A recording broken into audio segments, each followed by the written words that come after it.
Without the Maine Children's Alliance, children would not have a voice. Children would not have a voice at the Maine State House, would not have a voice within state government. We provide the voice for children. We advocate for children who don't vote, who don't have a voice, and we are there day in, day out, making sure that when decisions are made that people are thinking about what's in the best interest of children.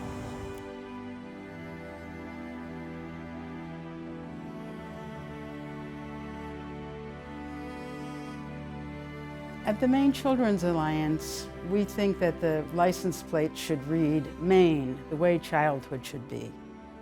So we look at all the variables. We look at children's health, mental health, child protection, early childhood education, public schooling, juvenile justice, and we ask what's working for children and what's not working.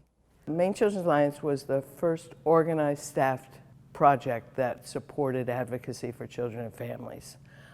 Before we started, there was a Coalition for Maine's Children, which was not funded. So they kept trying to make things happen for children. They kept trying to create investments for children at the legislature, and they were not entirely successful because it really takes a presence at the legislature, and it also took some good, solid information to give people so that we could educate policymakers and make a difference for children. Generating the research is important because one of our hallmark things that the Maine Children's Alliance does is put out the yearly Kids Count data book. And the Kids Count data book really tracks a few key indicators of child well-being in Maine.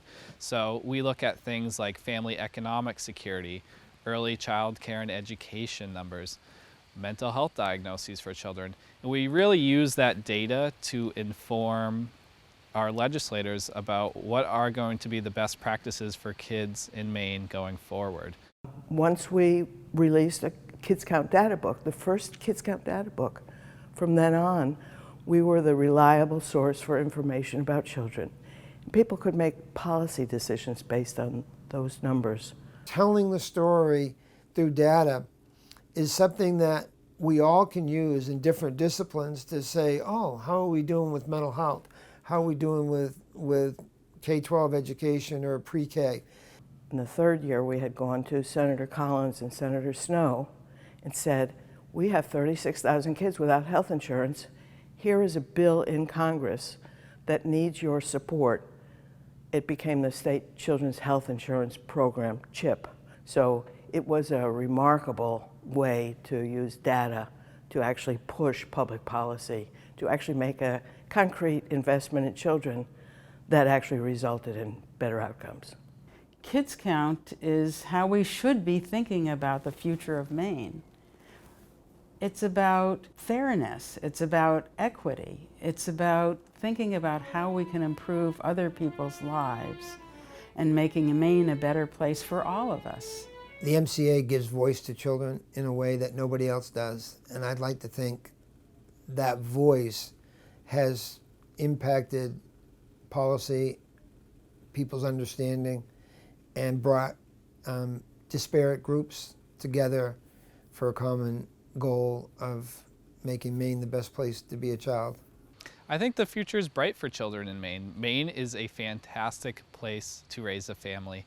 And I think there's a lot of attention right now on bringing to light issues that are facing children in Maine today, such as access to high quality, affordable early child care experiences, access to early intervention services, and lowering the poverty rate for children in Maine. I love being part of the Maine Children's Alliance because to be surrounded by people who have devoted their lives to improving the lives of children and families is inspirational. These are the people who get it. These are the people who have a chance to make Maine so much a better place to live and work.